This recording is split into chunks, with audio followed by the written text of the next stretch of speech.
faut que les gens essayent de planter les décors de ces deux gouvernances. Dans le Sahel et en Guinée, on ne parle pas de la même chose et des mêmes faits qui ont poussé ces gens à accéder au pouvoir. En Guinée, les faits qui ont poussé le CNRD à accéder au pouvoir, c'est des faits connus qui sont condensés dans un tableau qui nous a été présenté. Il y a eu le fait que Alpha Condé a forcé un troisième mandat. Pendant que c'est eux-mêmes qui avaient protégé Alpha Condé lorsqu'il tirait sur les Guinéens à protéger ou à gagner son troisième mandat. Cette contradiction-là, le peuple a fermé les yeux parce qu'il était dans l'euphorie totale et il s'est embarqué avec eux. Parce qu'au-delà du fait de dénoncer le troisième mandat, le CNRD nous a dit qu'il allait combattre l'injustice. Le CNRD nous a dit que la justice allait redevenir la boussole qui allait guider tous les Guinéens. Le CNRD nous a dit qu'on a assez violé la Guinée et qu'il fallait lui faire l'amour. Le CNRD nous a dit que les Guinéens ne se regardent plus. Ils se regardent en chien de faïence et qu'il fallait tuer l'ethnie. Le CNRD a dit qu'il n'y aurait plus de chasse aux sorcières, pas de recyclage. Le CNRD nous a promis une brochette de choses, de promesses, qui a amené les Guinéens à adhérer à ce pouvoir et à ce coup d'État. Et dans la foulée, le CNRD a présenté ce qu'on appelle une charte de la transition. Et cette charte de la transition, en son article 46, 55 et 65, interdit au président Mamadi Doumbouya et à tous les membres du CNT et du CNRD d'être éligibles après la transition. Le CNRD nous a étalé dans la foulée ce qu'on appelle 10 points sur lesquels la transition allait se dérouler. Mais les 10 points, point par point, ont été violés. Le CNRD a violé la date limite de la transition. Vous comprenez?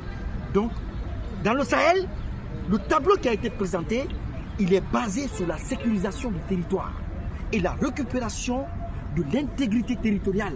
Jusqu'à quand? Non, attention, jusqu'à ce que leur territoire soit complètement recouvré. Ça veut dire non, je viens. 10 ans, 20 non, ans, je viens. La problématique dans le Sahel, elle est profonde. Elle est très profonde. Pourquoi je dis qu'elle est profonde? Parce que le Sahel a affaire aux impérialistes français, aux impérialistes américains et aux impérialistes ukrainiens. Pourquoi je le dis? Parce que lorsque ces militaires sont arrivés, la première chose d'abord qu'ils ont eu à faire, c'est de récupérer et de redonner la souveraineté totale à leur pays. Parce qu'on ne peut pas comprendre qu'un pays souverain comme le Mali, le Niger, que des pays souverains comme le Niger, le Mali et le Burkina soient scindés en deux. Une partie occupée par les terroristes qui sont équipés, des indépendantistes qui sont équipés, des séparatistes qui sont équipés, entretenus par les impérialistes. Parce que tout simplement, l'uranium fait que la France est quand même une des grandes puissances énergétiques du monde. Parce que tout simplement, l'or fait que la France est une des plus grandes réserves du monde d'or, pendant qu'elle n'a pas d'or. Donc c'est pour vous dire que mettre ces puissances à la porte, c'est faire face à une guerre.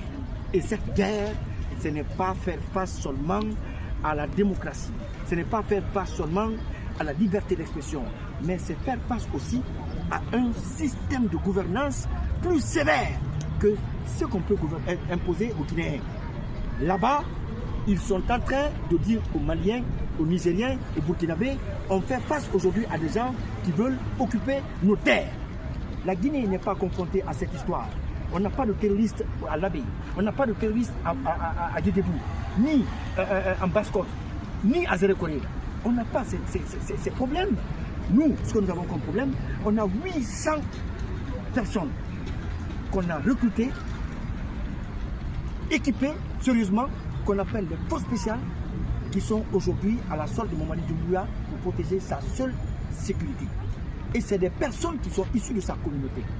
Pour réprimer toute personne qui oserait lever le petit doigt pour contredire ou avoir une opinion contraire. Donc on ne peut pas comparer la problématique dans le Sahel à la Guinée.